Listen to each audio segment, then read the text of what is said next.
기밀 등급 C-4, 보안 등급 제한. 민수는 순간 숨이 턱 막혔습니다. 그날 밤 그는 다시 아버지와 대면했습니다. 아버지, 세진은 민수의 말에 천천히 고개를 들었습니다. 거실 조명 아래에서 그의 얼굴은 몹시 지쳐 보였지만 피하지 않고 아들의 시선을 정면으로 마주했습니다. 당신은 뭘 알고 있었어요? 세진은 한참을 말없이 민수를 바라보다 무겁게 입을 열었습니다. 그때 내가 담당하던 창고가 있었어. 군용의약품이었는데 이상했지. 도착한 물자가 수량도 다르고 어디론가 사라지더라고. 내가 장부를 복사해서 따로 정리하기 시작했어. 그게 들킨 순간 전출이란 명목으로 다시 전선으로 보내줬지. 그리고 그 후에 내 무전기는 고장났고 무장병력이 아닌데 순찰조에 편성됐고 그날 밤 이후 나는 더 이상 존재하지 않는 병사가 됐지. 민수는 이를 악물었습니다. 아버지를 지은 거군요. 시스템에서. 세진은 고개를 끄덕였습니다. 난 도망쳤어. 죽기 싫었으니까. 내가 살아서 뭔가를 밝히면 나뿐 아니라 너희도 위험해질 수 있었어. 민수는 주먹을 꽉 쥐었습니다. 그래서 그 장부를 숨기고 살아남았어요? 장부는 한 사람에게 맡겼지. 나보다 오래 살아남을 사람에게. 그 사람이 나 대신 보관하겠다고 약속했어. 누구예요? 세진은 침묵했습니다. 그리고는 조용히 입을 열었습니다. 그 사람도 아마 지금은 숨고 있을 거야. 그런데 민수야, 네가 그런 기록을 어떻게 찾았지? 그 문서 지금 열람되지 않는 기밀일 텐데. 1981년 가을 서울 은평구의 낡은 단독주택. 바람이 불 때마다 창문 틈새로 먼지가 흩날렸고 오래된 전축 옆에는 백열전구 하나가 간신히 천장을 비추고 있었습니다. 이정혜 여사는 책장 위 높이 꽂힌 철제 서류함을 꺼내기 위해 의자를 밟고 올라서야 했습니다. 그 안에는 그녀가 10년 넘게 쥐고 있던 희망과 체념의 흔적, 여러 장의 공문서와 민원 서류, 국방부에 보낸 자필 편지 사본들이 가지런히 묶여 있었습니다. 그녀는 맨 밑에서 한 묶음을 꺼내 들었습니다. 누렇게 바랜 종이 겉장에는 이렇게 적혀 있었습니다. 고엽제 후유증 피해자 보상심의위원회 사망자 명단. 그녀는 조심스럽게 목록을 넘겼습니다. 문서 한 장 한 장이 손끝을 스치자 오래전 차디찬 보훈청 바닥에 앉아 민원을 기다리던 젊은 시절의 자기가 스쳐 지나갔습니다. 그리고 어느 한 줄에 시선이 멈췄습니다. 김세진, 1948년생, 베트남전 파병, 고엽제 간암 사망. 그 이름, 잊을 수 없는 평생을 가슴에 품고 살았던 이름. 그녀의 남편 그리고 아들의 아버지였습니다. 1971년 여름 그는 마지막 편지를 보냈습니다. 정희야, 나 420 근처로 재배치됐어. 여기선 하루하루가 전쟁 같아. 혹시나 내가 돌아가지 못하게 되면 민수 잘 키워줘. 사랑한다. 그 후 그는 돌아오지 않았습니다. 당시 27이던 그녀는 젖먹이를 등에 업고 동사무소에서 경찰서로 국방부를 거쳐 국회 민원실까지 찾아다녔습니다. 모든 곳에서 되돌아온 말은 한결같았습니다. 그런 사람 전사자 명단에도 없습니다. 실종자로 분류되었을 수 있습니다. 더 이상 확인해드릴 내용은 없습니다. 사모님, 기록이 없습니다. 돌아가시죠. 정희 여사는 매년 국립현충원 봉안당을 찾았습니다. 유해는 없었지만 비어있는 위패 앞에 국화 한 송이와 그녀의 기도가 놓였습니다. 그로부터 10년. 그녀는 단 한 번도 그의 꿈을 꾸지 않았습니다. 마치 그의 영혼마저 이 땅에서 지워진 듯 아무 소식도 아무 흔적도 남지 않았습니다. 그러던 어느 날 낡은 초인종이 울리고 우체부가 등기 한 통을 건넸습니다. 국가보훈처에서 온 것이었습니다. 겉봉엔 이렇게 적혀 있었습니다. 고엽제 피해자 특별보상 청구 안내 및 관련 사망자 등록 확인서 동봉. 이게 뭐람 세진 씨는 사망 처리조차 안 됐던 걸로 알고 있었는데 떨리는 손으로 봉투를 뜯은 그녀는 안에 들어있던 사망 확인서의 문구를 읽고 그대로 주저앉고 말았습니다. 1971년 7월 23일 사망. 원인 고엽제에 의한 간암. 베트남전 파병 전력 있음. 그녀는 한참을 멍하니 앉아 있었습니다. 누군가 잘못 쓴 것이겠지. 누군가의 실수겠지. 그렇게 믿고 싶었습니다. 그러나 바로 이틀 후 보훈청 담당 직원이 집까지 찾아왔습니다. 사모님, 이건 오래전에 추정 사망 처리된 기록인데 당시엔 유해가 없어서 정식 등록이 안 됐습니다. 그런데 최근 미국에서 복원한 지문 자료와 국내 데이터가 일치하는 사례가 확인되면서 이 문서가 자동으로 갱신 처리됐습니다. 그녀는 말문이 막혔습니다. 그러니까 내 남편이 사망자로 확정된 게 이 문서 덕분이라고요? 예, 그렇게 된 셈입니다. 저희가 잘못했던 부분도 있고 그 시절 기록 자체가 부실했던 것도 있습니다. 유감스럽게 생각합니다. 정희 여사는 묵묵히 고개를 끄덕였습니다. 마음 한구석에선 이제야 남편이 위로받을 수 있겠다는 생각도 들었습니다. 하지만 동시에 너무 늦었다는 생각도 들었습니다. 그가 떠난 시간은 이미 너무 멀리 가 있었기에 그날 밤 그녀는 오랜만에 가족 사진첩을 꺼냈습니다. 세진의 젊은 날 군복 입은 사진, 민수가 돌잔치에서 입에 케이크를 묻히던 장면, 그리고 세 식구가 함께 찍은 마지막 사진. 모두 세월 속에 희미하게 바랬지만 얼굴들은 그대로였습니다. 밤 11시. 현관 밖에서 인기척이 들렸습니다. 처음엔 바람인 줄 알았습니다. 그러나 다시 또렷한 발소리, 그리고 문고리를 조심스럽게 잡는 기척. 정희 여사는 등골이 오싹해졌습니다. 누구지? 이 시간에? 도둑인가? 그녀가 망설이며 문을 향해 다가가려는 순간 문틈 사이로 들려온 한 남자의 낮고 쉰 목소리. 정희야. 나야. 세진이야. 문 앞에 선 남자는 중절모를 눌러쓴 채 낡은 군용 배낭을 짊어지고 있었습니다. 그의 얼굴은 주름지고 눈가엔 수많은 세월이 쌓여 있었지만 정희 여사는 단번에 알아볼 수 있었습니다.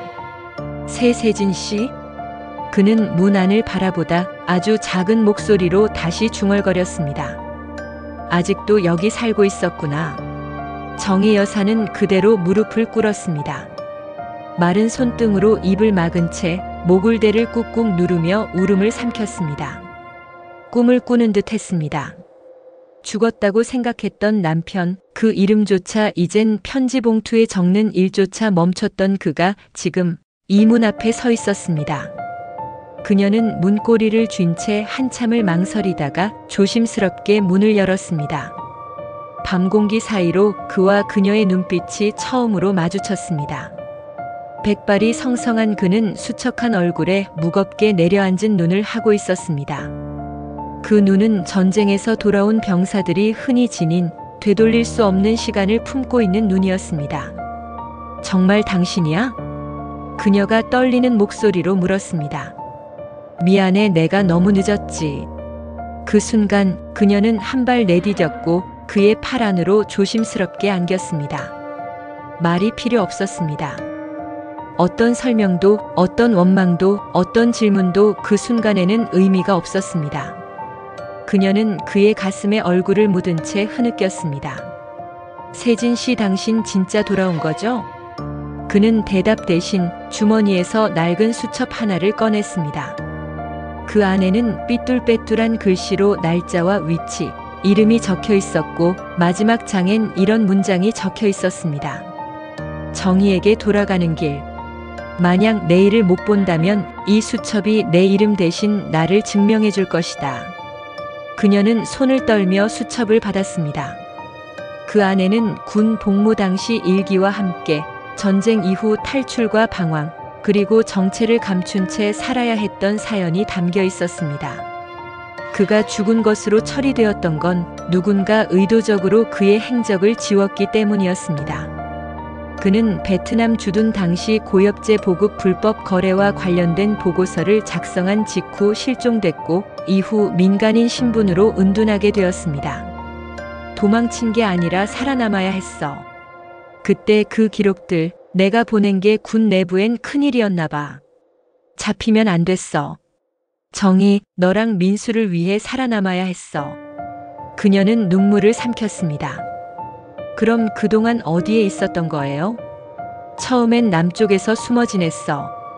나중엔 이름을 바꾸고 막노동하고 군 기록이 갱신되는 걸 보면서 언젠가 돌아가야겠다고. 언제까지 숨을 순 없다고 생각했어. 그녀는 고개를 떨궜습니다. 그럼 이제 민수는요, 당신 아들 알아요? 그는 멈칫하더니 고개를 저었습니다. 아니, 지금은 말할 수 없어. 조금만 더 시간이 필요해. 정희야, 나를 믿어줄 수 있겠어? 그녀는 깊은 숨을 들이켰습니다. 오랫동안 자신을 괴롭혔던 분노와 절망, 상실감이 한순간에 덜컥 풀려버린 듯 했습니다. 그러나 동시에 그 속엔 다시 살아나려는 희망도 움트고 있었습니다. 세진 씨, 당신이 돌아온 건 우리에게 두 번째 기회가 왔다는 뜻이겠죠. 이제 우리 셋이 함께 살아야죠. 지난 시간은 천천히 묻고요. 그녀는 조심스레 그의 손을 잡았습니다. 그 손은 마디가 굵고 거칠었지만 여전히 따뜻했습니다. 그 순간 두 사람은 말없이 오래된 거실로 함께 들어갔습니다. 탁자 위엔 여전히 보훈처 서류가 펼쳐져 있었고 오래된 국화 한 송이가 시들어가고 있었습니다. 그리고 멀찍이 계단 위에 누군가 서 있었습니다. 바로 그녀와 그의 아들 김민수였습니다. 그는 방금 막 현관의 대화를 들은 듯 복도 끝에서 말없이 두 사람을 바라보고 있었습니다. 그 눈빛엔 혼란, 놀람, 그리고 무언가 알 수 없는 끓어오름이 담겨 있었습니다. 민수는 복도 끝에 서서 말없이 아버지를 바라봤습니다.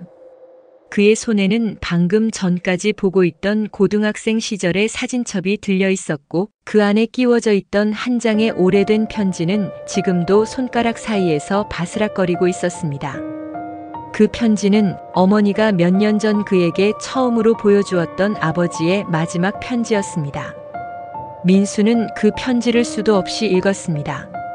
하지만 그 편지를 쓴 사람을 실제로 본 적은 한 번도 없었습니다. 그의 기억 속 아버지는 항상 앨범 속 흐릿한 얼굴 혹은 유치원 시절 운동회에서 다른 친구들 곁에 선 아버지를 부러워하던 장면으로만 남아 있었습니다. 이제 그 사람이 눈앞에 서 있었습니다. 그는 한참을 말없이 아버지를 바라보다 낮은 목소리로 말했습니다. 어머니, 이 사람 정말 아버지세요? 정희 여사는 아들의 눈을 바라보며 고개를 천천히 끄덕였습니다. 그녀는 아들의 손을 잡으려 했지만 민수는 한 걸음 뒤로 물러섰습니다. 감정은 너무 컸고 생각은 너무 복잡했습니다. 그는 차마 지금 이 공간 안으로 발을 들일 수 없었습니다. 왜 지금이에요? 왜 이제야 저한테는 아무것도 남지 않았는데? 그의 눈에선 눈물이 흘렀습니다. 그것은 분노도 아니고 기쁨도 아니고 단지 억눌러왔던 상실과 혼란이 터져나온 눈물이었습니다. 세진은 아무 말도 하지 못한 채 아들의 눈을 바라보았습니다. 그 눈엔 자신이 알지 못했던 그리고 함께 하지 못했던 세월이 담겨 있었습니다. 민수는 등을 돌려 계단을 올라갔습니다. 문이 닫히는 소리가 집안에 메아리 쳤습니다. 그 소리는 짧았지만 세 사람의 가슴에는 깊고 긴 파문을 남겼습니다. 정희는 문을 바라보다가 고개를 돌렸습니다. 그리고 세진을 향해 말했습니다. 시간이 필요하겠죠. 민수도 당신도 그리고 나도요. 그녀는 묵묵히 탁자 위에 사망 확인서를 접었습니다. 그 종이를 정갈이 한쪽에 접어두고 대신 수첩과 함께 작은 향로 앞에 놓았습니다. 한 줄기 향이 피어올랐습니다. 이제 당신 이름은 더 이상 죽은 이름이 아니에요. 세진은 그녀의 손을 조용히 잡았습니다. 작은 방 안엔 오랜만에 피어난 온기가 감돌기 시작했습니다. 밖에선 찬바람이 불었지만 그 집 안에는 한 줄기 따뜻한 빛이 깃들고 있었습니다. 그리고 그 순간 정희는 마음속으로 조용히 되뇌었습니다. 살아있었구나. 그토록 기다렸던 당신이 살아서 돌아왔구나. 이튿날 아침 집안엔 묘한 정적이 감돌았습니다. 정희는 일찍부터 부엌에 나와 두 사람분의 아침 식사를 차렸지만 식탁에 앉은 이는 오직 그녀와 세진뿐이었습니다. 민수는 방문을 굳게 닫은 채 아무 기척도 보이지 않았습니다. 그 애는 원래 말이 없었나? 세진이 조심스럽게 물었습니다. 아니에요. 오히려 당신 닮아서 어릴 땐 참 밝았죠. 하지만 어느 날부턴가 스스로 조용해졌어요. 늘 무언가를 잃은 사람처럼. 그는 고개를 끄덕였습니다. 그 역시 스스로가 잃어버린 세월을 하나씩 헤아리는 중이었습니다. 그날 오후 민수는 아무 말 없이 옷을 입고 밖으로 나갔습니다. 손에 들린 봉투엔 자신이 다녔던 로스쿨의 추천서와 최근 지원한 국방기록 디지털화 문서가 있었습니다. 그가 자격을 얻은 건 단지 컴퓨터 활용 능력 때문만은 아니었습니다. 그가 국방기록관에 처음 흥미를 느낀 건 바로 아버지 때문이었습니다. 그는 수년 전부터 비공식적으로 실종 군인의 기록을 추적해왔습니다. 어머니 몰래 군 기록 관련 온라인 커뮤니티에도 가입해 활동했고 디지털로 전환되지 않은 1970년대 미공개 군 문서를 청구하려 여러 차례 시도도 했습니다. 그는 아버지의 죽음이 단순한 실종이 아닐지도 모른다는 의심을 품고 있었습니다. 그런데 어제 갑자기 눈앞에 나타난 남자가 바로 그 실종자라는 사실이 그의 내면을 뒤흔들어 놓은 것이었습니다. 도대체 왜 돌아온 거지? 그는 무의식적으로 중얼거리며 국방부 데이터 관리 서버실 앞에 섰습니다. 지원자로 등록된 자신의 신분증을 내밀자 보안 요원이 신속하게 통과를 허가했습니다. 그는 계단을 올라 지하 기록 보관소로 향했습니다. 그곳은 오래된 종이 문서와 필름 자료, 미해석 데이터가 가득한 공간이었고 아직 디지털화가 완료되지 않은 시절의 전쟁 기록들이 무더기로 남아 있었습니다. 그날 민수는 특별히 1971년 사이공 주둔지 관련 문서를 요청했습니다. 그가 요청한 것은 단 2줄이 적힌 메모였습니다. 김세진 병장, SP 보급품 조사 중 내부 정보 유출 가능성. 행방불명 48시간 전 수기 장부 확보 의심.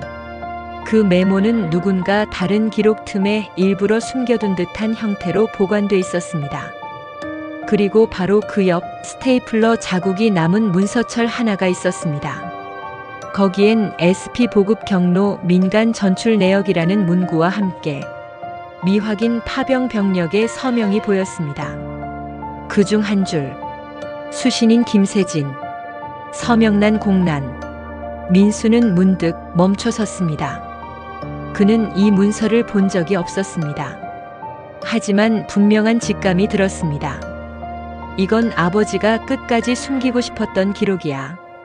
그날 저녁 민수는 아무 말 없이 귀가해 자신의 방에 들어갔습니다.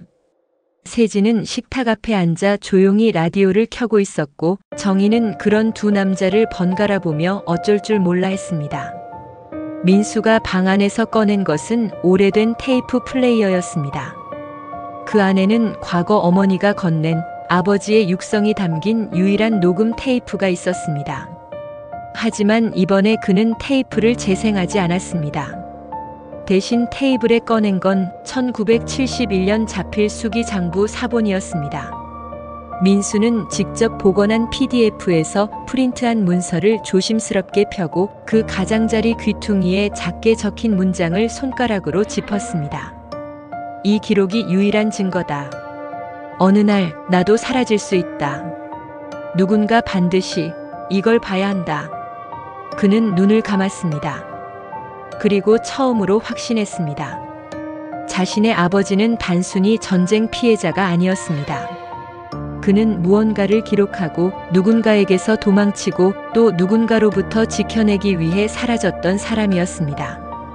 다음 날 민수는 보관소에서 가져온 복사본과 메모들을 하나하나 정리하며 노트북을 열었습니다. 화면 속엔 자신이 만들어둔 김세진 키워드 기반 디지털 인물 연관 도표가 떠 있었습니다. 그 중심엔 아버지의 이름이 있었고 그를 둘러싼 파병 동기, 전출 보고서, SP 보급품 관련자 명단 등이 연결선으로 이어져 있었습니다. 그는 곧바로 메모에 적힌 SP 보급품 관련 키워드를 검색했습니다. SP란 당시 군 내부에서 스페셜 프로비전, 즉 특별물자 보급 항목을 뜻하는 줄임말이었고 일종의 비공식 전용 경로로 분류된 참고물자였습니다. 통상 식량, 의약품, 탄약과 관련된 보급이었지만 민수가 확보한 기록엔 특이하게 의약 전용 반출이라는 문구가 여러 번 등장했습니다. 의문이 짙어졌습니다. 의약품 반출이 민간 경로를 통해 유출됐다는 건 군 내부 누군가가 보급선을 조작하고 있었다는 뜻이었습니다. 민수는 의도적으로 폐기되지 않은 원본 서류 중 베트남 현지 병원 약품 반출일지를 요청했고 거기서 아버지의 이름이 또 한 번 등장하는 걸 확인했습니다. 김세진 병장, 약품 반출 검사 담당관 1971.31971 6. 그는 숨을 멈췄습니다. 그가 봐왔던 아버지의 모습은 단지 전쟁에 휘말려 실종된 피해자였습니다. 그러나 이 문서들은 분명히 말하고 있었습니다. 아버지는 누군가의 비리를 알고 있었고 그것을 기록하려 했으며 결국 그것 때문에 사라진 것일 수 있다. 그는 바로 국방문서 보관센터 내부 네트워크에 접속해 추가 검색을 시도했습니다. 하지만 해당 기록은 민간 열람 권한으로 접근이 불가하다는 메시지가 떴습니다. 기밀 등급 C-4, 보안 등급 제한. 민수는 순간 숨이 턱 막혔습니다. 그날 밤 그는 다시 아버지와 대면했습니다. 아버지. 세진은 민수의 말에 천천히 고개를 들었습니다. 거실 조명 아래에서 그의 얼굴은 몹시 지쳐 보였지만 아직도 피하지 않고 아들의 시선을 정면으로 마주했습니다. 당신은 뭘 알고 있었어요? 세진은 한참을 말없이 민수를 바라보다 무겁게 입을 열었습니다. 그때 내가 담당하던 창고가 있었어. 군용의약품이었는데 이상했지. 도착한 물자가 수량도 다르고 어디론가 사라지더라고. 내가 장부를 복사해서 따로 정리하기 시작했어. 그게 들킨 순간 전출이란 명목으로 다시 전선으로 보내졌지. 그리고 그 후에 내 무전기는 고장났고 무장병력이 아닌데 순찰조에 편성됐고 그날 밤 이후 나는 더 이상 존재하지 않는 병사가 됐지. 민수는 이를 악물었습니다. 아버지를 지운 거군요. 시스템에서.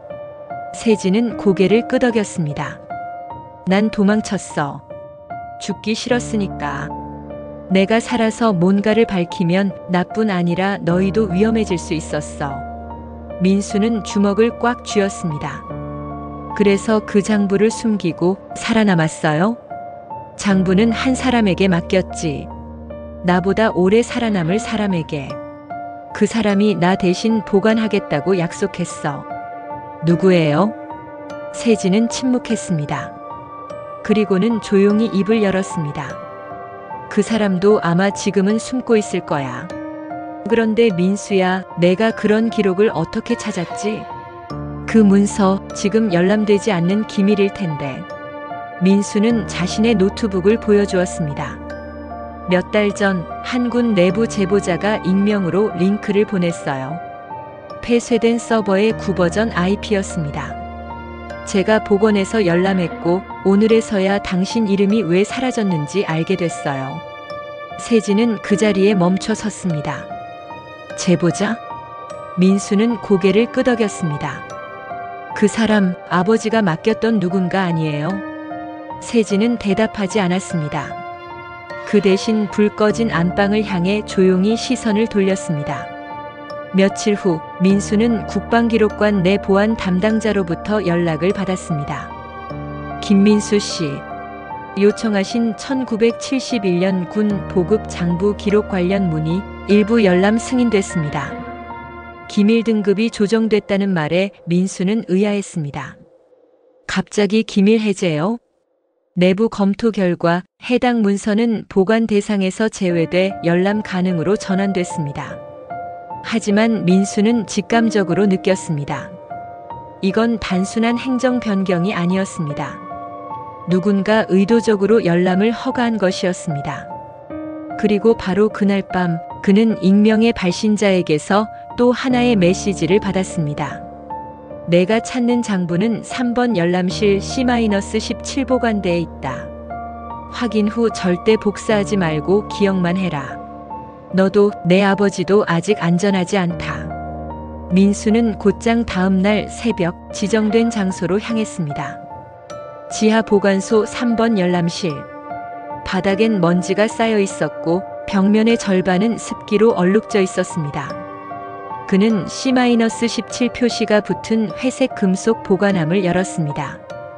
그 안엔 누렇게 바랜 공책 2권과 군 보급용 명세서가 몇 장 끼워져 있었습니다. 그리고 맨 위엔 한 줄의 짧은 메모가 있었습니다. 김병장, 나는 당신이 언젠가 돌아올 거라 믿었다. 우리는 같은 걸 받고 같은 걸 숨겼다. 이건 우리 둘의 유일한 생존 계약이다. 박중렬. 민수는 그 이름을 처음 보았지만 곧 기록 파일에서 그를 찾아냈습니다. 박중렬. 1970년대 SP 보급창 전속 감사관. 1971년 중순 자발적 전역 후 기록에서 실종. 이 사람 아버지의 동료였어. 그는 곧장 귀가해 아버지에게 물었습니다. 박중렬이라는 분 기억하세요? 세진은 들고 있던 물컵을 놓으며 멈칫했습니다. 그래. 내 장부를 맡겼던 사람. 그는 나보다 더 많은 걸 알고 있었어. 나보다 먼저 위험을 감지하고 도망쳤지. 그리고 어느 날 나한테 이런 말을 했어. 뭐라고요? 언젠간 너 아들이 이걸 찾을 거다. 우린 사라져도 기록은 남으니까. 그 말이 농담인 줄 알았는데 아니었구나. 민수는 그 말을 들으며 등골이 서늘해졌습니다. 기록은 단순한 과거의 유산이 아니었습니다. 그것은 누군가의 생존 전략이었고 또 다른 누군가에겐 제거 대상이었습니다. 그리고 그 순간 민수의 노트북 알림창이 울렸습니다. 파일 하나가 자동 실행되었습니다. 그건 분명 자신이 열어본 적 없는 내부망에서 송신된 암호 파일이었습니다. 파일 제목은 단 하나의 단어. 감시자. 세진은 그 제목을 보자마자 얼굴빛이 하얘졌습니다. 이건 너도 건드리면 안 되는 파일이야. 왜요? 감시자는 당시 작전사령부 내 비공식 기구였어. 기록을 수집하고 감추고 필요하면 사람도 없앴지. 내가 사라진 이유도 바로 이 이름 때문이야. 민수는 침을 삼켰습니다. 그럼 지금 누군가 우리를 보고 있다는 거예요? 세진은 고개를 끄덕였습니다. 그리고 그들이 박중렬도 나도. 그리고 이제 너도 감시하고 있을 거야. 그 순간 집 전화가 울렸습니다. 받는 이를 특정하지 않은 발신번호. 정희가 조심스레 수화기를 들었습니다. 여보세요? 그리고 잠시 침묵. 정희는 얼굴이 굳어졌습니다. 누구세요? 그녀는 이내 수화기를 천천히 내려놓고 말했습니다. 그 사람 이름을 말하지 않았어요. 그런데 내 이름을 알고 있었어요. 그리고 당신이 돌아온 걸 이미 알고 있었어요. 다음 날 민수는 국방부 데이터실 내 보안 시스템 담당자에게 호출됐습니다. 그가 전날 열람한 감시자 파일 기록이 비인가 로그로 잡혔다는 이유였습니다. 면담실엔 짧은 머리의 군무원과 감찰실 소속 장교가 자리하고 있었습니다. 김민수 씨. 접근하신 자료는 원래 기밀 해제 예정에 없던 파일입니다. 누가 승인했는지 본인도 모르신다고 했죠? 민수는 조용히 고개를 끄덕였습니다. 그 자료를 누군가가 당신 PC로 보낸 건 사실입니다. 정확히는 내부망의 폐쇄 백업 서버에서 전송된 걸로 확인됐습니다. 문제는 해당 서버는 1988년에 폐기된 것으로 되어 있다는 겁니다. 장교는 민수의 눈을 똑바로 바라봤습니다. 당신 아버지 김세진 병장. 그 사람 공식적으로는 1982년 이후 기록에서 완전히 사라진 사람입니다. 그런데 돌아왔다고요? 민수는 한동안 대답하지 않았습니다. 장교는 다소 누그러진 어조로 말을 이었습니다. 우린 사실 그를 찾고 있었습니다. 단순 실종자가 아니라 중요한 내부 정보를 보관하고 도주했다는 의혹도 있었기 때문입니다. 그게 사실이라면 당신도 위험해질 수 있어요. 민수는 조용히 입을 열었습니다. 만약 그가 가진 기록이 군 내부 비리를 증명하는 유일한 자료라면요? 그럼 진실을 밝히는 게 더 위험한 일인가요? 장교는 대답하지 않았습니다. 대신 그 자리에 있던 군무원이 조용히 문서를 건넸습니다. 그것은 민수가 열람했던 SP 보급 관련 장부의 원본이었습니다. 그 문서에는 손으로 쓴 작은 각주가 붙어 있었고 거기엔 이렇게 적혀 있었습니다. 이 자료는 김 병장이 직접 작성한 내부 증언서임. 군 감사국과 감찰단에 사전 전달 예정이었으나 보고 직전 실종됨. 민수는 그 각주를 본 순간 단 하나의 사실을 확신했습니다. 누군가 고의로 그를 지웠다. 그리고 동시에 민수의 머릿속엔 한 이름이 떠올랐습니다. 최형석 대령. 아버지의 마지막 편지에서 언급되었던 인물. 그리고 수기장부 원본에서 승인 서명란에 등장했던 유일한 고위 인사. 민수는 내부망에서 그 이름을 검색했습니다. 그는 이미 1995년에 전역했고 지금은 대한민국 국방연구원 자문위원으로 재직 중이었습니다. 민수는 정희와 세진에게 이 사실을 알렸습니다. 그 사람이 마지막 열쇠예요. 아버지를 현장에 투입시킨 것도 장부가 사라진 직후 보직해임한 것도 전부 그의 사인 아래 있었어요.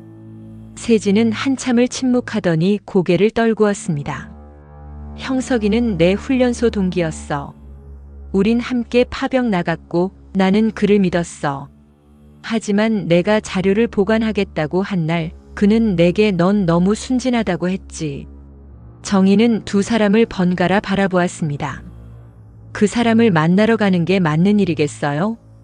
민수는 결심한 듯 고개를 끄덕였습니다. 그렇지 않으면 이 이야긴 여기서 끝이에요.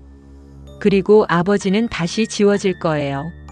며칠 후 민수는 국방연구원 앞에 섰습니다. 건물 앞엔 조용한 정적이 흐르고 있었고 안내 데스크엔 중년 여성 직원이 앉아 있었습니다. 최형석 자문위원님 면담 예약이 되어 있지 않으신데요? 제 이름을 말씀해 주세요. 김민수입니다. 그리고 전 김세진 병장의 아들입니다. 그 말에 직원의 표정이 굳어졌습니다. 그녀는 곧 누군가에게 전화를 걸었고 몇 분 뒤 검은 양복 차림의 남성이 나타나 조용히 말했습니다. 이쪽으로 오시죠. 자문위원님께서 기다리고 계십니다. 민수는 조용히 회의실 문을 밀었습니다. 안쪽엔 큰 창으로 햇살이 들어오는 고요한 공간, 한쪽에 차를 내린 테이블과 고서가 쌓인 책장이 보였습니다. 그 중심에 은빛 머리를 단정히 넘긴 노년의 남성이 앉아 있었습니다. 김민수 군안께. 최형석은 여전히 위험 있는 목소리로 민수를 맞이했습니다. 제 아버지를 아신다고요? 그렇지. 세진이는 누구보다 강직한 병사였지. 그리고 누구보다 어리석은 친구였어. 민수는 참았던 감정을 억누르며 말했습니다. 아버지를 지우셨습니까? 최형석은 고개를 들었습니다. 내가 지금 무슨 말을 하는지 알지만 그건 그리 간단한 이야기가 아니야. 우린 전쟁 속에 있었고 모든 것이 국가의 판단 아래 이루어졌지. 그래서요. 진실을 숨기고 생존한 사람을 실종자로 만들고 그 자식을 평생 아버지 없이 자라게 만든 것이 그냥 국가의 판단이란 말입니까? 최형석은 묵묵히 민수의 눈을 바라보았습니다. 그리고 이내 깊은 숨을 내쉬며 말했습니다. 김세진은 당시 SP 보급품 유출 사건의 유일한 내부 고발자였네. 그는 직접 장부를 만들었고 그걸 군 감사실에 제출하려 했지. 하지만 제출 하루 전 상부에서 연락이 왔네. 그를 멈추라고. 그 상부란 게 어디입니까? 대통령 직속 기획실. 당시 민간인과 연결된 물자 거래 루트가 노출될 경우 한미 공조 관계에 타격이 올 수 있었거든. 그들은 판단했지. 그 한 명의 병사를 없애는 것이 전선 전체를 지키는 일이라고. 민수는 숨이 턱 막혔습니다. 그래서 죽이려고 했습니까? 아니다. 죽이지는 않았다. 다만 사라지게 만들었지. 소속 해제, 기록 삭제, 이동 명령 누락. 모두 문서상으로는 실종이야. 그리고 아무도 그를 찾지 않았다. 그게 바로 체계야. 너무 이상적인 정의를 가진 자는 체계를 무너뜨릴 수 있으니까. 민수는 두 손을 부들부들 떨며 자리에서 일어섰습니다. 당신은 지금도 후회하지 않나요? 최영석은 입을 굳게 다물었습니다. 그러다 잠시 후 책상 서랍에서 오래된 가죽 노트를 꺼내 민수에게 건넸습니다. 세진이의 원본 장부 일부야. 내가 폐기하라는 명령을 어기고 남겼지. 누군가 언젠가는 봐야 할 기록이라고 생각했거든. 민수는 노트를 받아들며 중얼거렸습니다. 왜 지금에서야 이걸 내주시는 거죠? 내가 곧 죽으니까. 남은 시간은 얼마 없네. 그리고 이게 내가 세진이한테 할 수 있는 마지막 사과야. 민수는 가슴이 답답했습니다. 그는 다시 자리에 앉아 노트를 펼쳤습니다. 거기엔 아버지의 손글씨가 선명하게 남아 있었습니다. 내가 사라진다면 이 기록은 반드시 민수에게 전달돼야 한다. 그 아이가 진실을 마주할 준비가 될 때까지 버텨야 한다. 민수는 고개를 들었습니다. 그 아이가 지금 당신 앞에 앉아 있습니다. 최영석은 눈을 감았습니다. 그리고 천천히 아주 조용히 말했습니다. 세진아, 내 말이 맞았다. 민수는 손에 들린 가죽 노트를 오래도록 내려다보았습니다. 그 안에 담긴 손글씨 하나하나가 단지 정보가 아니라 생존의 흔적, 누군가의 목숨값임을 그는 본능적으로 알고 있었습니다. 이제 그는 단순히 아버지를 찾는 아들이 아니었습니다. 아버지의 기록을 이었을 증언자가 되어버린 것이었습니다. 회의실을 나서려는 순간 최영석이 다시 입을 열었습니다. 민수군. 그 목소리는 이전보다 한결 낮고 느릿했습니다. 이제 그 노트를 가진 이상 자네는 두 갈래 중 하나를 선택해야 해. 기록을 묻고 평범한 삶으로 돌아가거나 이 기록을 세상에 드러내고 스스로도 위험의 선에 설지. 민수는 대답하지 않았습니다. 대신 조용히 허리를 숙였습니다. 그 선택은 이미 끝났습니다. 그 길로 그는 국방기록관 디지털 해석실로 향했습니다. 그는 가죽 노트를 고해상도 스캔으로 디지털화하고 모든 파일을 외장 저장 장치와 동기화된 익명 클라우드에 백업해 두었습니다. 그날 밤 민수는 집에 돌아오자마자 아버지와 어머니를 마주 앉혔습니다. 식탁 위엔 정리된 PDF 파일과 복사본 몇 장이 가지런히 놓여 있었습니다. 이건 아버지가 썼던 장부의 일부입니다. 그리고 이건 아버지의 실종을 명령했던 최영석 대령의 자필 고백입니다. 세진은 아무 말도 하지 못했습니다. 그의 눈에선 오래 참아온 물기가 맺혔습니다. 정희는 조용히 남편의 손을 잡고 말했습니다. 이제 그만 무게를 내려놓으세요. 그 이름으로 다시 살아도 돼요. 민수는 두 사람을 바라보다 조심스럽게 말했습니다. 저는 이 기록을 세상에 알리려 합니다. 아버지가 사라졌던 이유, 우리 가족이 겪은 시간, 그리고 그 기록들이 감춰온 진실을 다시 묻히게 두고 싶지 않아요. 세진은 조용히 고개를 끄덕였습니다. 그건 내 몫이 아니라 내 몫이구나. 며칠 후 민수는 뉴스타파 특집 제보 코너에 익명 이메일을 보냈습니다. 제목은 단순했습니다. 아버지를 지운 기록, 이제는 꺼내야 할 시간입니다. 그와 동시에 그는 작은 서점에서 기록의 이름으로라는 제목으로 조용히 출간을 준비했습니다. 그 책은 한 병사의 실종과 귀환, 그리고 그 아들이 찾아낸 진실에 대한 이야기였습니다.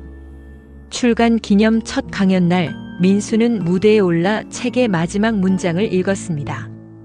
어느 날 아버지가 돌아왔다. 그는 죽은 자로 살았고 나는 산 자로 증언한다. 이제 그 이름은 사라진 이름이 아니다. 강연장이 조용해졌고 맨 뒷줄에 앉은 세진은 모자를 벗고 조용히 눈을 감았습니다. 그날 밤 집으로 돌아오는 길, 민수는 하늘을 올려다보며 중얼거렸습니다. 아버지, 저도 이제야 조금 당신을 이해할 것 같아요. 그날 밤 집으로 돌아오는 길, 민수는 하늘을 올려다보며 중얼거렸습니다. 아버지, 저도 이제야 조금 당신을 이해할 것 같아요. 집 앞 골목을 지날 때 한 장의 편지가 우편함 틈으로 비스듬히 꽂혀 있었습니다. 보낸 사람 없는 무봉투 편지. 민수는 조심스럽게 꺼내어 펼쳤습니다. 민수군, 당신의 선택 잘 보았습니다. 진실은 때로 기다리는 법을 알고 있습니다. 다음엔 내가 직접 찾아가겠습니다. 감시자. 그는 편지를 손에 쥔 채 멈춰 섰습니다. 차가운 밤 공기 사이로 스멀스멀 번지는 긴장감. 하지만 그의 표정엔 두려움보다 오히려 단단한 결의가 깃들어 있었습니다. 그는 천천히 문을 열며 속삭였습니다. 그래요. 오세요. 이제 저도 준비가 돼 있으니까요. 그날 이후 민수는 사람들의 시선을 느꼈습니다. 길을 걷다가도 누군가 자신을 지켜보고 있다는 느낌, 엘리베이터 안에서 뒤를 따라붙는 낯선 기척. 그는 본능적으로 알아차렸습니다. 감시자는 실체 없는 환영이 아니었습니다. 어느 날 아침 정혜 여사가 동네 병원 진료를 받고 나오다 괴한에게 밀려 넘어졌습니다. 팔목이 골절됐고 수상한 사내는 신분증 하나 남기지 않고 사라졌습니다. 그 사람 나한테 김민수 조심시키라고 했어요. 이야기를 파헤치지 말라고 누굴 건드린 건지 모르냐고. 민수는 피가 거꾸로 솟는 느낌을 받았습니다. 이건 더 이상 기록의 문제가 아니었습니다. 그는 곧장 세진에게 말했습니다. 아버지, 이제 숨지 마세요. 우리가 먼저 나서야 해요. 그날 밤 세 사람은 거실에 앉아 오래된 카세트를 다시 꺼냈습니다. 그 안엔 1971년 세진이 본인의 목소리로 녹음한 진술이 들어 있었습니다. 만약 이 테이프가 들린다면 난 더 이상 군에 속하지 않은 자다. 내가 봤던 SP 보급 물자 중 일부는 민간인 경로로 유출됐고 그 안에는 투약 금지 의약품이 포함돼 있었다. 정희는 입을 막은 채 흐느꼈고 민수는 그 녹음을 백업 파일에 저장한 후 외부 제보기관에 동시에 전송했습니다. 뉴스타파, 국제인권단체, 군 내부 고발자 보호연대. 세 곳에. 그날 밤 그들은 오랜만에 함께 밥을 지었습니다. 그러나 그날 밤은 지나지 않았습니다. 자정 무렵 집 앞에 낯선 승합차 한 대가 섰고 검은 마스크를 쓴 남성 2명이 초인종도 없이 담장을 넘었습니다.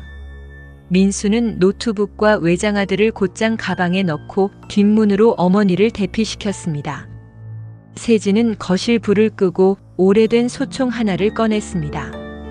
이건 그때 저녁 직전 형석이한테 받았던 거다. 혹시 몰라 보관해뒀지? 그는 눈빛이 달라져 있었습니다. 군인의 눈, 보호자의 눈, 그리고 아버지의 눈이었습니다. 침입자들이 안방 창을 깨고 들어오려는 찰나 민수는 담장 너머로 노트북을 든 채 달렸습니다. 멀리 뒷산 방향으로. 세진은 문 앞에 섰습니다. 여기엔 아무것도 없다. 아직도 사라지게 만들 수 있다고 생각하나? 정적이 흐른 뒤 이내 발소리가 사라졌습니다.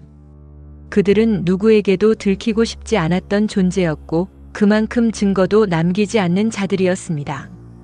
민수는 새벽녘 외부 고발자 보호 변호인과 접촉에 성공했고 뉴스타파의 아모아 채널에 파일 전송을 완료했습니다.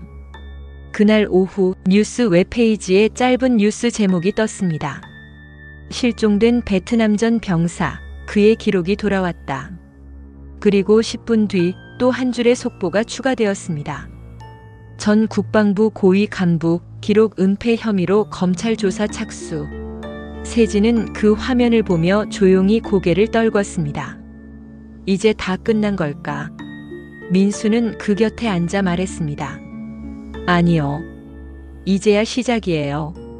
당신 이름이 돌아온 건 진실이 살아있다는 증거니까요. 그리고 바로 그날 밤 민수의 휴대전화로 음성 파일 하나가 도착했습니다. 발신자는 없었고 파일 제목은 없었습니다. 녹음 내용은 단 한 줄. 기록은 끝나지 않았습니다. 당신 아버지만이 아닙니다. 민수는 휴대전화를 내려다본 채 짧은 숨을 내쉬었습니다. 그 한 문장은 단순한 경고가 아니었습니다.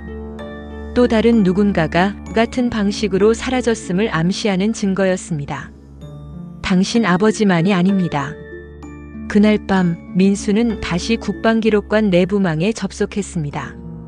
실종 병사, 기록 누락, SP 물자 세 키워드를 동시에 검색한 결과 1970년부터 1984년 사이 총 14명의 병사가 공식 기록에서 누락됐다는 사실을 발견했습니다. 그들은 모두 특정 보급창, 정찰대, 통신부대 등 기록 생성이 활발한 곳에 근무하고 있었고 어느 시점 이후 출근 기록이 사라졌고 전출 혹은 전사 처리도 없이 시스템에서 유실되었습니다. 그는 파일 하나하나를 열람하며 메모를 정리했습니다. 이건 나 혼자만의 싸움이 아니었어. 세진은 민수의 책상 앞에 앉아 조용히 아들의 손을 잡았습니다. 민수야, 내가 뭘 마주했는지 안다. 하지만 이건 너무 오래된 전쟁이야. 아직도 우리를 지켜보는 눈들이 있어. 민수는 고개를 저었습니다. 그들이 아버지를 지웠다면 저는 다시 써야 해요. 그 이름을 이 나라의 역사 위에요. 며칠 후 민수는 실종 병사 유족을 찾기 위해 전국을 돌기 시작했습니다. 한 여성은 50년 전 약혼한 연인을 기다리며 매년 현충일마다 이름 없는 위패 앞에 국화를 놓고 있었고 어떤 어머니는 아직도 월남에서 돌아올지도 모를 아들의 방을 치우지 못하고 있었습니다. 그는 그들의 이야기를 하나하나 정리해 이름 없는 병사들이라는 제목의 연재를 온라인에 게재하기 시작했습니다. 첫 편에는 아버지 김세진의 기록이 올라갔고 이어진 2편과 3편에는 1969년 실종된 보급계 이수영 중사와 의약품 운반 중 실종된 위생병 강도현 상병의 사례가 올라갔습니다. 이야기는 곧 SNS를 타고 확산되었고 특히 1세대 참전용사 가족 커뮤니티에서 폭발적인 반응을 얻었습니다. 댓글에는 이런 말들이 달렸습니다. 제 아버지도 고역제 명단에 없었습니다. 이젠 왜인지 알 것 같습니다. 잊고 있었던 동기 이름, 여기서 다시 보게 될 줄은. 진실은 언젠가 반드시 돌아온다는 걸 믿어도 되겠죠? 그리고 얼마 후 민수에게 익명의 봉투 하나가 도착했습니다. 봉투 안에는 SP 창고 열람증이라는 인쇄물과 함께 낡은 키 하나가 들어 있었습니다. 뒷면에는 한 줄. 김 병장의 기록은 여기서 끝나지 않습니다. 당신이 다음 장을 열 시간입니다. 민수는 봉투에 동봉된 열람증을 들고 서울 외곽의 군수 물류기지로 향했습니다. 그곳은 현재는 민간 위탁 창고로 전환되어 있었고 폐기 문서 보관용이라는 명목으로 방치된 공간이었습니다. SP 창고는 방번호 C-6. 그는 안으로 들어가자 곰팡이 냄새와 함께 먼지 쌓인 박스들이 눈앞에 펼쳐졌습니다. 박스에는 의약품 A-1971, 보급철 H-1970이라는 희미한 붉은 글씨가 적혀 있었습니다. 그중 가장 안쪽 자물쇠가 채워진 철제 캐비닛 하나. 그는 봉투에 동봉된 낡은 열쇠를 꺼내 조심스럽게 돌렸습니다. 철컥. 자물쇠가 풀렸고 캐비닛 안에는 네임택이 없는 파일 하나가 들어 있었습니다. 그 파일에는 타자기로 적은 문서와 수기로 덧붙여진 문장이 반복되었습니다. 민수는 거기서 낯익은 글씨를 발견했습니다. SP 2차 반출 중남부 민간 경로. 기록자는 K, S, J. 공식 보고 금지 승인자 C, H, S. 그는 숨을 멈췄습니다. 아버지의 이름 이니셜, 그리고 최영석의 승인 흔적. 그리고 맨 아래 봉투 하나가 별도로 끼워져 있었습니다. 그 안엔 1971년 당시 흑백 사진 몇 장. 현지 아이들에게 배급된 약품 상자, 미군 트럭 옆에서 상자를 옮기는 병사들의 모습. 그리고 그 가운데 어렴풋이 보이는 아버지의 얼굴.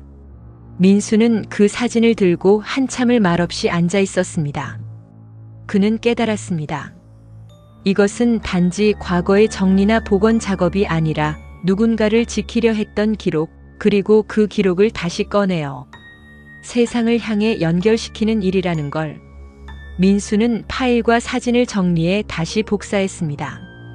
그 파일은 4일 후 전 국방부 기록관리 자문회의에서 공식 공개되었습니다. 기자들은 몰려들었고 한 기자가 민수에게 물었습니다. 김민수 씨, 이 모든 걸 시작한 이유가 무엇입니까? 그는 조용히 대답했습니다. 이유요? 그건 아주 단순했습니다. 누군가의 이름이 너무 오래 지워져 있었기 때문입니다. 세진은 기자회견 장 뒤편에서 조용히 눈을 감았습니다. 정희는 남편의 손을 꼭 잡았습니다. 그 순간 이들은 더 이상 피해자가 아니었습니다. 그들은 기록을 남긴 사람의 가족, 그리고 그 이름을 되찾은 증인이었습니다. 기자회견이 끝난 그날 밤, 세진은 옛 군복을 꺼내 입었습니다. 왼쪽 가슴엔 여전히 남아있던 작고 낡은 명찰. 김세진. 그는 거울 앞에 서서 조용히 그 이름을 바라보다 정의를 불렀습니다. 이제야 이 옷이 내 몸에 다시 맞는 것 같아. 예전엔 무겁기만 했는데 지금은 조금 가벼워진 것 같아. 정의는 웃으며 다가가 그 옷깃을 정리해줬습니다. 이젠 이 옷도 살아있네요. 그날 밤 민수는 책상 앞에 앉아 다음 이야기를 쓰기 시작했습니다. 파일 제목은 이렇게 적혀 있었습니다. 살아남은 이름들. 그는 아버지의 이야기를 시작으로 그동안 실종됐던 이름들, 지워졌던 인물들을 다시 한 명씩 불러내기 시작했습니다. 나는 이제 안다. 기록은 단순한 과거가 아니라 살아있는 사람의 또 다른 모습이라는 것을. 그리고 그 이름을 기억해주는 일이 한 사람의 생을 다시 이 땅에 남기는 일이라는 걸. 그는 자판 위에 손을 얹고 잠시 눈을 감았습니다. 아버지의 숨결, 어머니의 기다림, 그리고 자신의 선택. 모든 게 하나로 이어진 듯한 그 밤, 민수는 마지막 문장을 천천히 써내려갔습니다. 기억은 기록보다 오래간다. 하지만 기록은 더 많은 사람에게 살아있게 한다. 민수는 글을 저장한 뒤 잠시 머뭇거리다가 컴퓨터 앞 카메라를 켰습니다. 그리고 익명 채널에 영상 메시지를 남기기 시작했습니다. 당신이 듣고 있다면, 그리고 여전히 누군가의 이름을 지우고 있다면 이젠 알아야 합니다. 우리는 사라지지 않습니다. 우리는 기록을 남기고 증언을 남기고 끝까지 지켜볼 겁니다. 감시자는 더 이상 우리를 위협할 수 없습니다. 이제 우리가 당신을 지켜보고 있습니다. 그는 녹화를 멈추고 조용히 웃었습니다. 그리고 말했습니다. 아버지, 이제 당신 이름은 절대로 지워지지 않을 겁니다. 봄이 온 서울, 민수는 국방기록관 전시실 한편에 놓인 아버지의 군번줄을 내려다보고 있었습니다. 그 옆엔 김세진 병장, 1971년 실종, 2025년 복권이라는 문구가 새겨진 작은 명패가 놓여 있었습니다. 그 이름은 이제 국가의 기록으로 돌아왔고 사라졌던 시간들은 모두 증거로 남아 있었습니다. 이제야 우리가 제대로 된 시작선에 선 것 같아요. 민수가 조용히 중얼이자 옆에 서 있던 정희는 고개를 끄덕였습니다. 그래, 너무 늦었지만 그래도 돌아올 수 있어서 다행이야.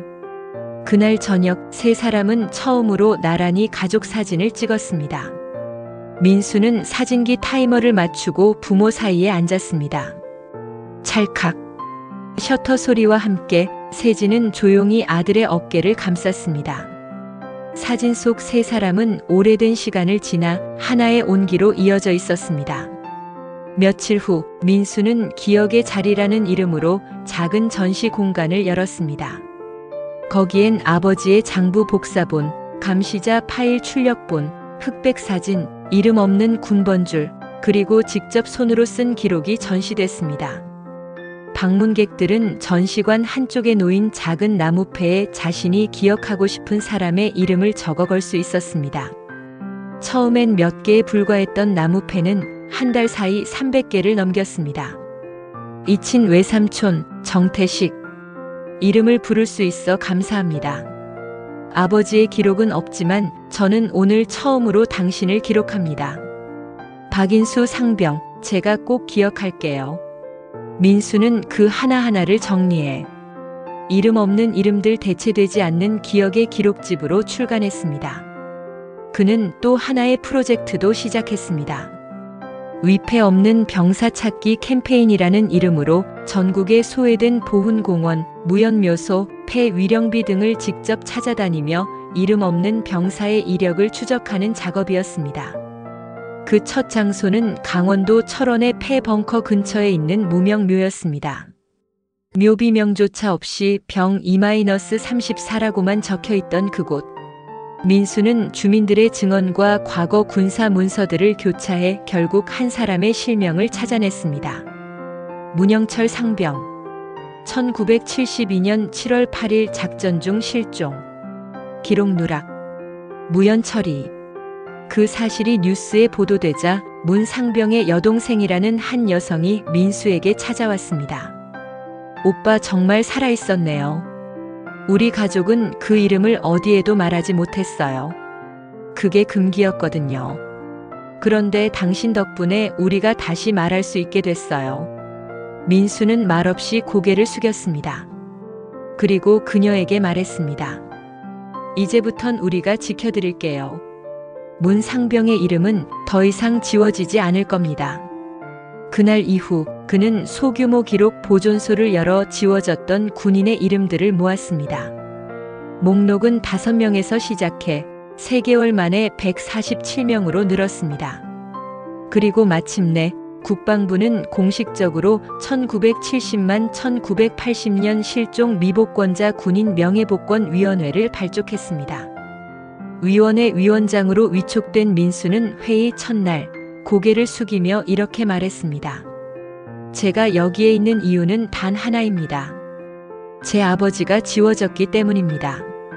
그리고 그를 지우지 않기 위해 평생 기록을 쓰게 되었기 때문입니다. 한참이 지난 어느 날 민수는 가족과 함께 다시 고향 마을로 내려갔습니다.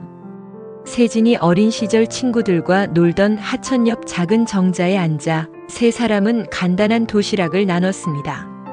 정희는 도토리묵을 아들의 그릇에 덜어주며 웃었습니다. 이건 아버지가 전쟁 끝나고 처음 먹은 음식이래요. 그땐 이게 천국 같았다고 했지. 세진은 조용히 웃었습니다. 그땐 배고팠으니까. 지금은 마음이 허기졌던 게 더 무서웠던 것 같아. 민수는 그 말을 듣고 고개를 끄덕였습니다. 이제는 저희가 그 허기를 채워드릴게요. 기록이든 기억이든 뭐라도요. 그날 밤 세진은 민수에게 오래된 필름 카메라 하나를 건넸습니다. 전쟁 때 쓰던 거야. 기록이 무서웠던 시대였지만 나는 그걸 남기고 싶었어. 민수는 그 카메라를 가슴에 안았습니다. 그리고 그날 밤 부모님이 마루에 앉아 나란히 달을 바라보는 모습을 찍었습니다. 다음 날 그는 그 사진을 인화해 전시장 마지막 패널에 걸었습니다. 그리고 아래 문구를 적었습니다. 그는 사라졌지만 우리는 끝내 그 이름을 불렀다. 그 그 사진은 전시 마지막 날 한 중학생의 손에 들어갔습니다. 그 아이는 조용히 사진을 내려다보다 전시장 한쪽에 놓인 방명록에 이렇게 적었습니다. 제 외할아버지도 전쟁에 다녀오셨는데 아무 말도 안 하셨어요. 오늘 처음으로 그분이 어떤 세월을 살았을지 상상하게 됐습니다. 이제 저도 이름을 지키는 사람이 되고 싶어요. 민수는 그 글을 복사해 아버지에게 보여주었습니다. 세진은 천천히 읽고 나서 오랜만에 말없이 눈시울을 붉혔습니다. 이 아이들이 우리가 지킨 걸 이어가는 거겠지. 민수는 고개를 끄덕이며 말했습니다. 네, 아버지. 이젠 우리만의 이야기가 아니라 모두의 이야기가 됐어요. 그해 말 기억을 걷는 사람들이라는 다큐멘터리가 방영되며 민수와 세진 그리고 복권된 병사들의 이야기가 전국에 알려졌습니다. 방송이 끝난 다음 날 민수는 전국 각지에서 온 수십 통의 편지와 메일을 받았습니다. 잊힌 이름을 찾아달라는 요청, 기억을 함께 나누고 싶다는 사연, 그리고 감사를 전하는 손편지들. 그는 그중 한 편지를 꺼내어 읽었습니다. 저는 강원도 인제에 사는 이영분입니다. 제 아버지는 실종자로 남아 있었습니다. 하지만 어머니는 매년 어김없이 흰 국화를 피웠습니다. 이제 그 이름을 다시 불러주셔서 감사합니다. 제게도 다시 딸이라는 이름이 생겼습니다. 민수는 편지를 조용히 책상 위에 올려두고 수첩에 적었습니다. 이름을 복원한다는 건 관계를 복원하는 일이다. 그 문장은 훗날 대한민국 보훈교육원 교재 표지에 인쇄되어 전국의 중고등학교에 배포되었습니다. 그리고 1년 후 국방부는 민수에게 연락했습니다. 대한민국 최초로 기록 명예군 인증을 발급하겠다는 제안이었습니다. 그가 지켜낸 이름들을 대신해 그를 하나의 증언자로 공식적으로 인정하는 자리였습니다. 수여식이 끝난 뒤 민수는 단상에서 이렇게 말했습니다. 이건 제 상이 아니라 이름이 지워졌던 모든 분들의 몫입니다. 전 그저 그 이름을 끝까지 부른 사람일 뿐입니다. 그리고 돌아온 집 세진은 말없이 아들의 어깨를 두드리며 말했습니다. 이젠 정말 끝났구나. 민수는 고개를 저었습니다. 아니요, 아버지. 이제야 진짜 시작이에요. 마이너스. 그날 밤 민수는 아버지와 함께 오래된 군화 한 켤레를 꺼냈습니다. 세진이 마지막으로 신었던 전투화. 오른쪽 뒤축은 약간 갈려 있었고 밑창은 시간이 지나 흐릿해졌지만 그 위엔 여전히 진흙 자국이 남아 있었습니다. 이건 베트남 마지막 작전 때 신은 거야. 너한테 보여주려고 안 버렸지. 민수는 군화를 조심스레 닦으며 말했습니다. 이건 박물관에 기증해야 해요. 이건 단지 아버지의 흔적이 아니라 그 시대를 걸어온 발자국이니까요. 며칠 뒤 국방기록관에서 열린 특별 전시회. 전시관 한가운데 군화 옆엔 작은 안내문이 붙어 있었습니다. 이 발자국은 전쟁을 걷고 진실을 향해 달렸으며 마침내 가족에게 돌아왔습니다. 그리고 이제 기억의 전당에 남습니다. 관람객들은 고요한 전시관을 천천히 걸었습니다. 어떤 이들은 말없이 손을 모았고 어떤 이들은 핸드폰으로 군화의 뒷굽을 촬영하며 속삭였습니다. 이게 그분이 걸은 길이구나. 그날 밤 민수는 혼자 작업실에서 글을 썼습니다. 그리고 마지막 문장을 쓰기 위해 오래 고민했습니다. 그리고 마침내 그는 키보드 위에 손을 얹고 천천히 적었습니다. 이야기의 끝은 늘 한 사람의 이름으로 시작된다. 지워진 이름을 다시 부르는 것, 그것이 우리가 지금 여기에 있는 이유다. 마이너스. 그로부터 몇 달 뒤 민수는 대학 강단에 섰습니다. 전쟁과 기억이라는 교양 강좌의 특별 초청 강연자로서 그는 20대 청년들 앞에서 조용히 말했습니다. 여러분이 오늘 불러야 할 이름은 교과서에 없는 사람일 수 있습니다. 사진이 남지 않은 얼굴, 무덤이 없는 손, 기록조차 지워진 존재일 수 있어요. 하지만 그들을 기억하는 일은 이 시대의 가장 깊은 연대입니다. 그날 강연이 끝난 뒤 한 학생이 다가와 민수에게 메모지를 건넸습니다. 제 외증조부도 실종 군인이셨습니다. 오늘 처음으로 그 이름을 가족에게 물어보았습니다. 당신 덕분에 용기를 냈습니다. 민수는 그 메모를 품에 넣었습니다. 그리고 중얼거렸습니다. 기록은 멈춰도 기억은 멈추지 않는다.